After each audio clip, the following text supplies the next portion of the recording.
Arc Salt Lake tonight. I'm Heidi Hatch. Glad you're with us on this Friday, December 5th.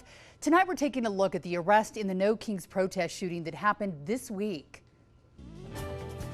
First, though, our first big winter storm of the season continues to hit Utah tonight. Behind me is a live look. This is I-80 in Salt Lake County. As you can see, traffic's moving up the canyon okay right now. Meteorologist Sean Kelly with that first alert forecast and where we'll see snow. Yeah, after seeing our first part of the storm early this morning and a bit of a breakthrough the middle part of the day today, the main part of the storm is now pushing through the northwestern part of the state into southern Idaho as we speak. And all this moisture has to charge down towards the south and east. And you'll notice that the radar starting to fill in pretty nicely. So as we move forward through the evening, we've got heavy mountain snow and heavy valley rain that'll be impacting your late evening commute if you are doing any kind of travel. So make sure you're taking it slow, especially up across our mountain passes. For right now, it'll be a cold rain here in the Salt Lake Valley. We're dry at 39, but that rain is about a half hour to an hour away, and it'll really get pretty intense as we get closer towards that 9-10 o'clock hour and continue through much of the overnight with temperatures there into the lower 40s.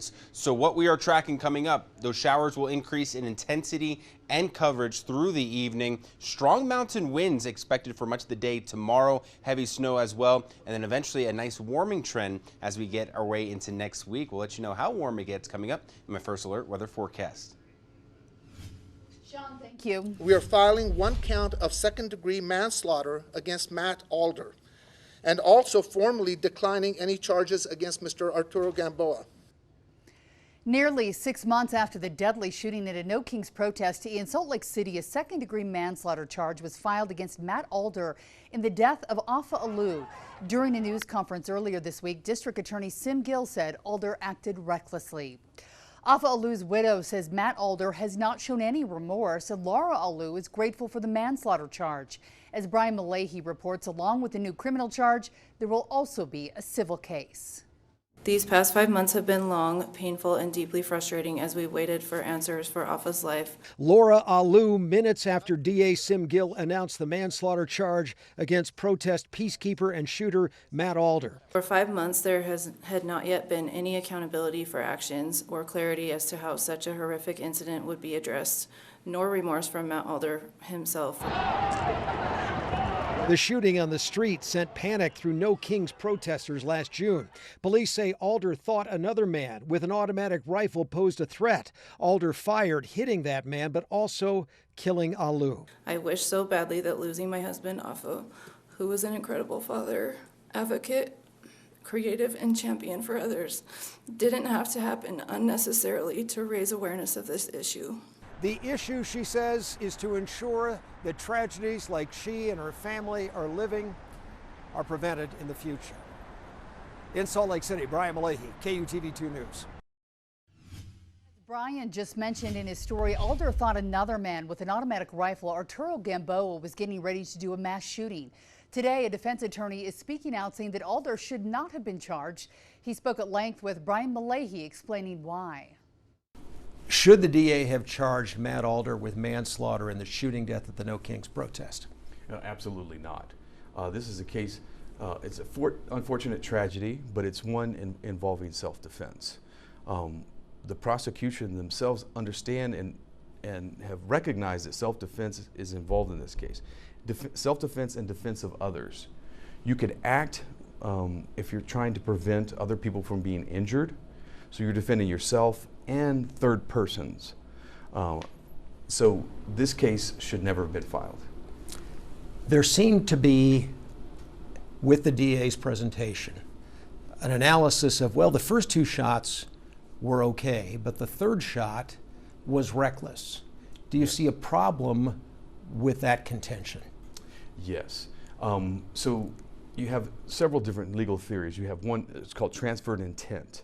So what I intend to do to the person who is the target, if I miss, my intent is transferred to the bystander.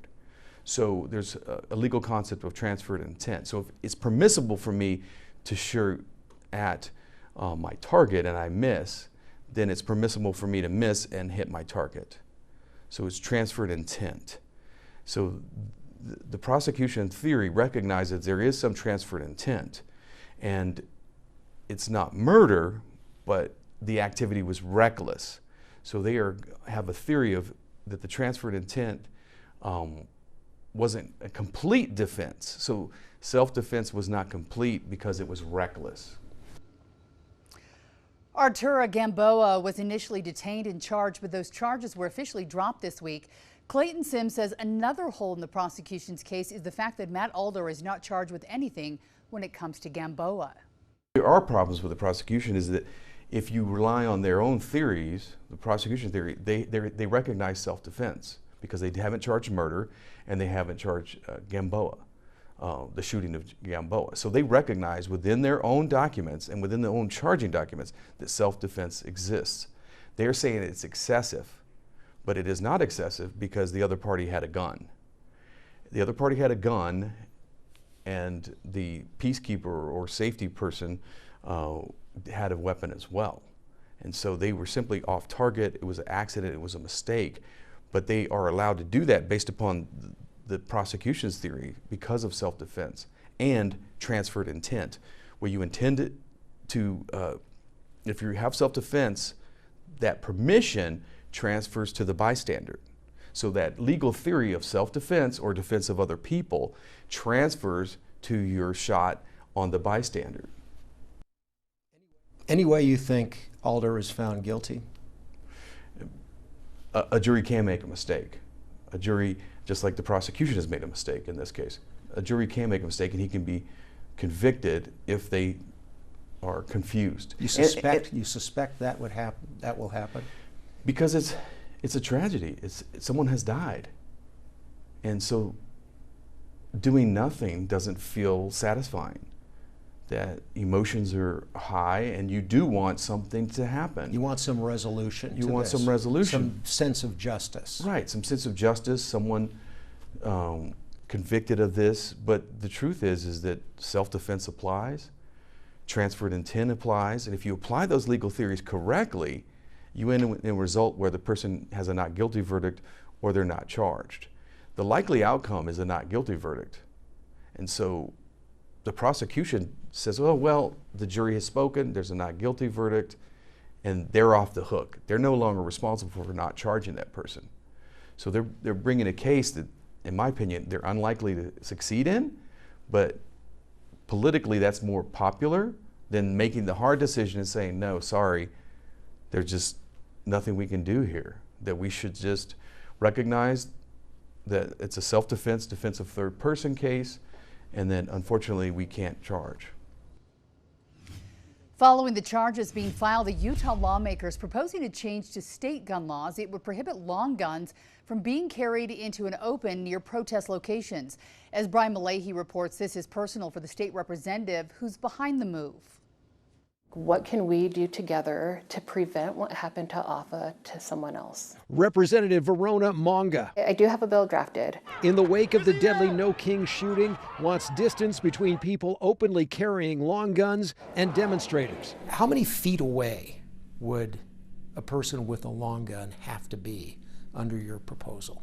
You know, this is a fluid conversation. Gun lobbyist Clark Aposhian, chair of the Utah Shooting Sports Council, says we can't get behind it as it's written now. Quite simply, it's violating a person's right to keep and bear arms. Utah is an open carry state, and gun restrictions often die at the legislature. Today, I sent questions to aides for House and Senate leaders asking for reaction to Monga's proposal and should there be a hearing to debate her plan. I know that not everyone's going to agree with this. There are going to be strong opponents against it, but I'm hoping that enough people can come together and say, hey, let's have a conversation about what public safety can look like.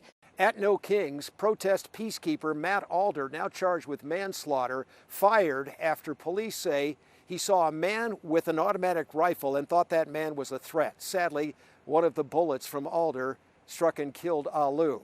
His widow, Laura Ah Loo, is said to be supportive of Monga's proposal. At the Capitol, Brian Malahy, KUTV 2 News. Currently, Utah law allows anyone 21 years and older to carry open firearms in a public street or in any other place not prohibited by state or federal law. Now, some of the few public places where you cannot open carry include courthouses, most schools, airports, Laws are different for private property, including churches. If you go to an LDS church, you can't carry a gun in there. If you go to watch jazz, you can't carry a gun there. Those are private folks. But when it comes to any dangers that are inherently created in public space, that is the responsibility of our public policy makers. People between the ages of 18 and 21 years old can only open carry an unloaded firearm without a permit. Coming up in Ark Salt Lake, how one school district that has nearly a third of its students chronically absent is trying to cut absenteeism by more than half.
Salt Lake City School District is trying to cut chronic absenteeism by more than half. The district is shopping for a new attendance system that will do far more than just track who shows up. Tonight, Jim Spiewak explains how the district wants technology to help them reach families before students fall too far behind. If this system works the way the district envisions, it could fundamentally change how schools track down missed days and how families get help before absences turn into academic loss. The district says that it will only move forward with a system that reduces chronic absenteeism in what they call a measurable way. The Salt Lake City School District is moving to rebuild how it handles student absences. The goal, dropping chronic absenteeism from 28% to 10% in the next 4 years. Ever since COVID has been around, we've seen, the incidence of chronic absenteeism have been a big issue. Jason Olson is a spokesman for the Salt Lake City School District, which serves about 20,000 students. More than half are economically disadvantaged, and over 80 languages are spoken in homes across the city. He says a new absenteeism system must do something the current one does not: let parents text back. We're looking to extend that just a little bit and make it more of a two-way conversation. That's what we want to focus on. Is like, can you tell us why your student missed today? Can we help you? Is there something we can help provide? Language access is non-negotiable. The district wants automatic translation, both outgoing and incoming, and each family's preferred language stored and used every time the school reaches out. We're looking for anything that can help. If we can find a way, instead of just getting that call, which can easily be ignored or whatever else, if we can get a system in place where we can actually start that conversation with a parent, that's going to be very helpful. The proposal also signals a shift toward AI-assisted support. The district calls it a preferred feature, an AI assistant that can give families attendance tips, resource guidance, and hand the conversation back to a human at any time. The system must also automate absence notifications at 5, 10, and 15 days and track when those letters are sent, viewed, or returned as undeliverable. I do believe that it's a step absolutely in the right direction. Former Utah Representative Lowry Snow spent 10 of his 11 years in the legislature on the Education Committee. He pushed to keep kids in school through truancy and justice reforms, arguing that chronic absenteeism is often the first warning sign. How do we deal with this issue in helping the families and the young people try not to lose ground with their educational attainment? Which everyone agrees is a team effort. Whose responsibility is it to make sure that the kids show up? Is it the kids? Is it the parents? It's everybody's. It's everybody's responsibility. It's not something the school can tackle alone. And I know there's parents out there that need the resources. So everybody, we're asking everybody to work together to help solve the problem. If this gets up and running, there's going to be training for teachers, employees, and even family members after the system goes live. Proposals are expected to be debated and possibly voted on by the school board sometime in January. Reporting in studio tonight, Jim Spiewak, KUTV 2 News. Time to talk a little weekend weather. Our favorite weather. Could be trouble if you're driving, if you're wanting to play in the snow in the mountains. Great news there. Let's check in with Sean Kelly with that first alert forecast. Right, and a healthy base that we're going to start with for our ski resorts are getting ready to open up for the weekend here. But yeah, definitely some dangerous travel if you're going to be heading up into any of our mountain passes, including along I-80 even this evening. That heavy valley rain and mountain snow is moving in as we speak right now as the main part of the storm moves in. Winter storm warnings in effect for our central and northern mountains, where many areas will pick upwards of 1 to 2 feet of snow, with some isolated areas even exceeding that. We're into the 30s up and down the Wasatch Front. We're dry right now. We've got some areas of some drizzle, but again, the heavy stuff arriving right around 8, 9 o'clock this evening. Temperatures right now into the 30s and 40s for much of the state. 42 in Moab, 36 in Price. So our valleys will be dealing with a cold rain as this final piece moves in. We also have to deal with some pretty nasty mountain wind gusts tomorrow, 50 to 60 mile per hour winds, but across the valleys, including southwestern Wyoming, going to be dealing with some 30 to 40 mile per hour wind gusts through much of the day. So definitely a breezy day tomorrow, with winds finally lighting up quite a bit as we get into our way into tomorrow evening as the storm moves out. So the main part of the storm now moving in across the northern part of the state near the border here, southern Idaho as well. Look at all that moisture that has to work its way down towards the south and east, and the radar is starting to fill in pretty nicely here up and down the Wasatch Front. From Salt Lake City into Ogden, if you're not seeing rain just yet, you will be here very shortly. Brigham City, Cache Valley area, we've got some of that precipitation moving in, and that mountain snow, it's already turning heavy right now. And through the evening, as we see some of those heavy rates pushing in, 1 to 2 inches per hour is possible. And especially with this northwesterly flow, there's going to be some areas, including the Cottonwood Canyons, that may exceed that 2 feet mark there. You can see some very light rain here up and down the Wasatch Front. Still that heavier moisture moving in across Great Salt Lake that's pushing down towards the south and east as we make our way 8 p.m.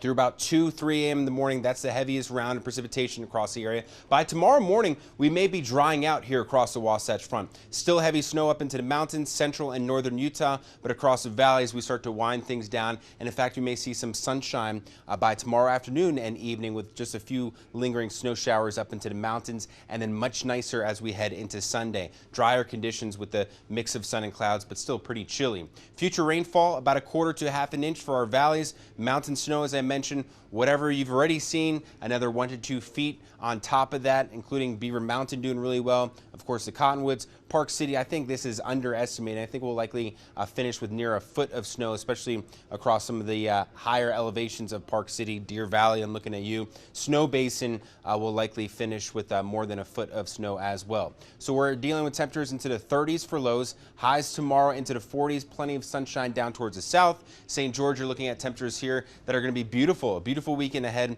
even milder into next week. And then across the Wasatch Front, we've got a nice warming trend into next week. We'll have to watch out for a northern kind of system that clips us to the north Tuesday and Wednesday. Just a few showers there, but temperatures into the 50s. All right, Sean, thank you. Coming up here on ARC Salt Lake, helping a veteran in his 80s get to enjoy his golden years, his emotional reaction to finally getting to retire thanks to the generosity of so many. Up next.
Get your tissues ready. An 88-year-old Army veteran finally gets to retire after working for most of his life.